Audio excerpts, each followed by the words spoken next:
ये 12वां एपिसोड है transcription prokaryotes का, और इसमें हम लोग देखने जा रहे हैं रोल ऑफ ट्रांसक्रिप्शन इनहिबिटर्स। हम लोग हेडिंग ही देते हैं ट्रांसक्रिप्शन इनहिबिटर्स। वैसे जो ट्रांसक्रिप्शन को रोक देते हैं, वैसी दवाइयां या वैसे केमिकल्स जो कि ट्रांसक्रिप्शन को रोकते हैं, ठीक है। तो ऐसे बहुत सारे इनहिबिटर्स हैं जो ट्रांसक्रिप्शन को रोकते हैं। उसमें से कुछ जो है वो आपको बताया जा रहा है, जैसे एक्टिनोमाइसिन डी, ये एक इनहिबिटर हो गया। जैसे एक्रीडाइन, एक्रीडाइन ये भी एक हो गया। जैसे रिफैम्पिसिन, रिफैम्पिसिन।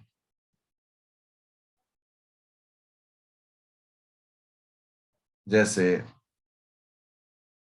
Alpha अमानिटिन, alpha अमानिटिन। ये कुछ ऐसे पॉपुलर एंटीबायोटिक्स जो ट्रांसक्रिप्शन को रोकते हैं। एक्टिनोमाइसिन डी हो गया, एक्रीडाइन हो गया, रिफैम्पिसिन हो गया और एमानिटिन, अल्फा एमानिटिन। आइए इसके बारे में जानकारी हम लोग विकसित करते हैं।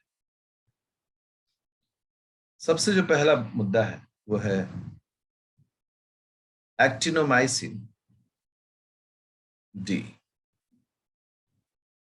तो एक्टिनोमाइसिन डी खुद है क्या, अगर केमिकली देखें तो एक पॉलीपेप्टाइड है, पॉलीपेप्टाइड। सो एक्टिनोमाइसिन एक पॉलीपेप्टाइड, मतलब यह प्रोटीनियस नेचर का है। पहली बात यहां हो गई। दूसरी बात होती है क्या, ये करता क्या है, इसका रोल क्या है। इसका रोल है ये इलोंगेशन प्रोसेस को रोकता है। It inhibits the elongation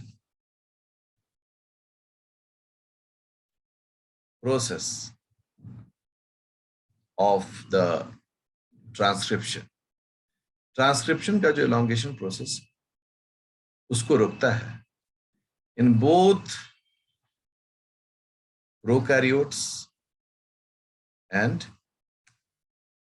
eukaryotes, मतलब दोनों में इसका प्रभाव देखा जाता है। अगर ये इसका यूज करें तो ये यूकैरियोट्स में भी काम करेगा और प्रोकैरियोट्स में भी काम करेगा। अब एक बड़ा सा सवाल आता है, कैसे इलोंगेशन को कैसे रोकेगा और प्रोकैरियोट्स में यूकैरियोट्स में कैसे रोक देगा, ये कैसे रोकेगा, मुद्दा आ गया। अब इसका देखें हम एक्सप्लेनेशन, कैसे ये घटना होती है। ठीक है, तो सबसे पहला एक्सप्लेनेशन का पार्ट जो है वो यह है, एक्टिनोमाइसिन डी, एक्टिनोमाइसिन डी जो है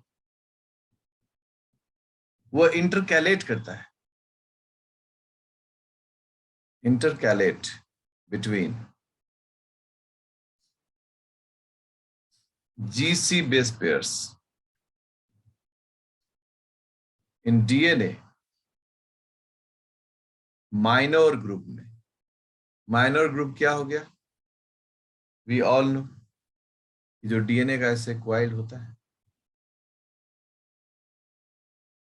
उसमें ये जो है ये मेजर ग्रुप है, और ये जो छोटा सा ग्रुप है उसको हम लोग क्या कहते हैं, माइनर ग्रुप। इस माइनर ग्रुप में क्या करता है, इंटरकैलेट करता है, वहां एंटाइट्स बाइंड, एंटाइट्स एंड टाइटली बाइंड।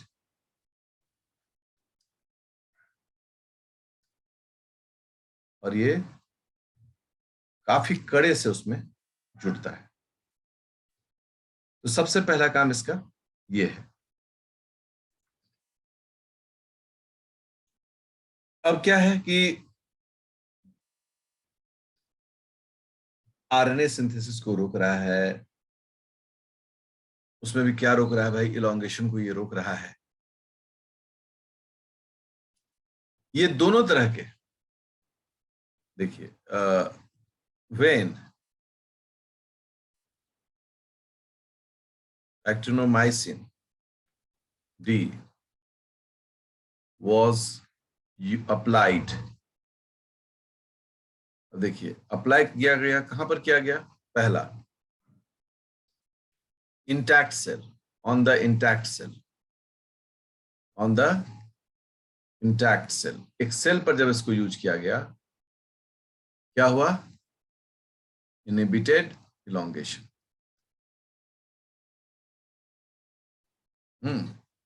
दूसरा,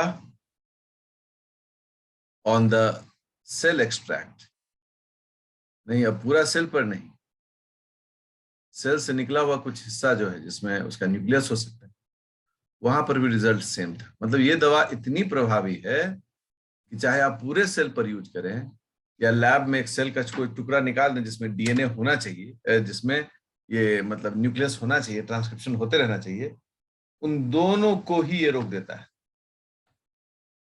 उसका इम्पैक्ट बहुत स्ट्रांग है। ये जो जानकारी मिली, ये जानकारी हमें प्राप्त हुई एक्टिनोमाइसिन डी के बारे में। अब अगला जो आया सेकेंड, वह है एक्रीडाइन। इसको हम लोग बोलते हैं सेम वे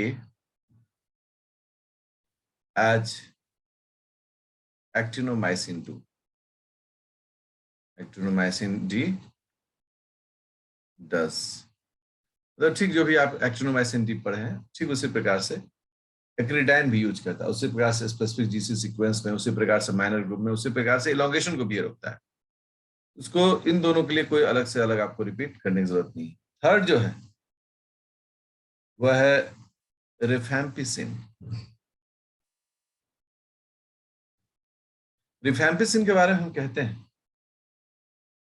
ये एक बैक्टीरिया का प्रोडक्ट है, ठीक है ना, product of Streptomyces, Streptomyces.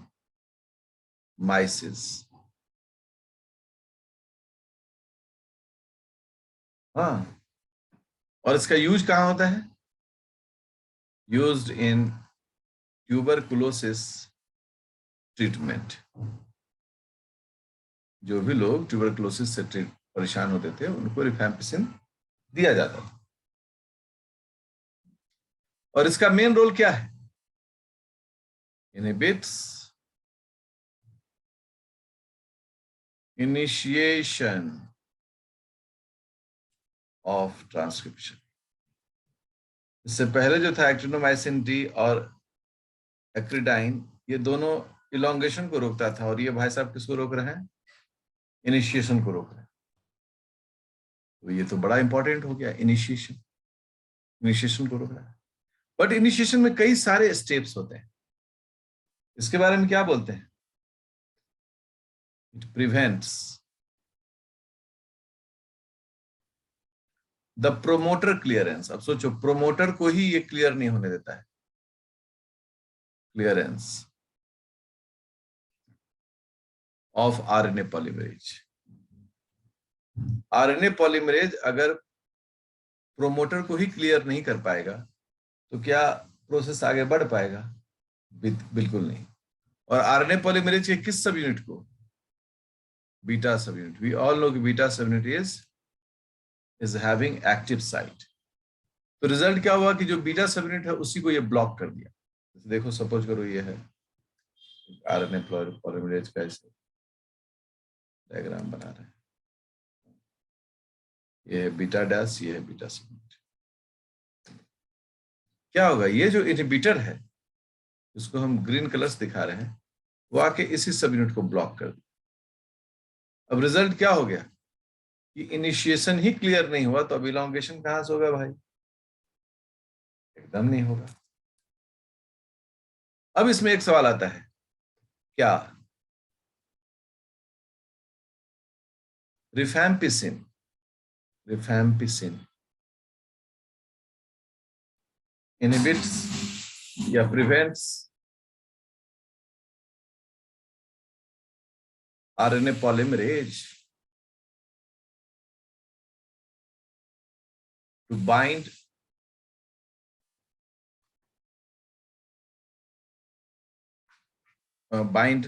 On the DNA? क्या ये डीएनए को पर आरएनए पॉलीमरेज को बाइंड करने से रोकेगा?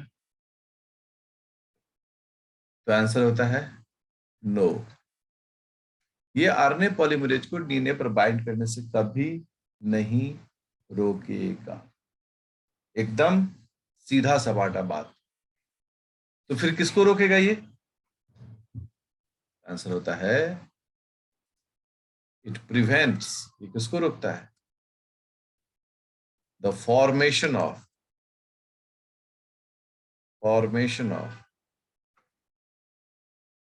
Few phosphodiester bonds in primary transcript.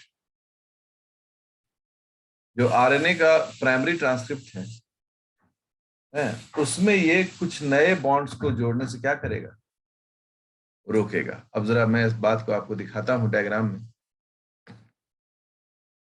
ये हो गया डीएनए का डीएनए टेम्पलेट।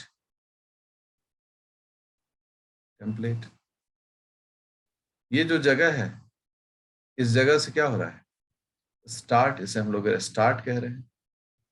स्टार्ट है, ये है -10 एलिमेंट, यहां तक है।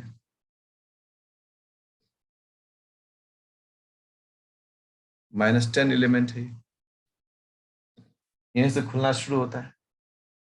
अब क्या है कि जब इस पर आरएनए, ये जो आरएनए है प्राइमरी ट्रांसक्रिप्ट, हरे रंग का प्राइमरी ट्रांसक्रिप्ट, और ये है क्या इसके साथ? RNA polymerase. ये 5' एंड है और ये क्या है? ये 3' है। जो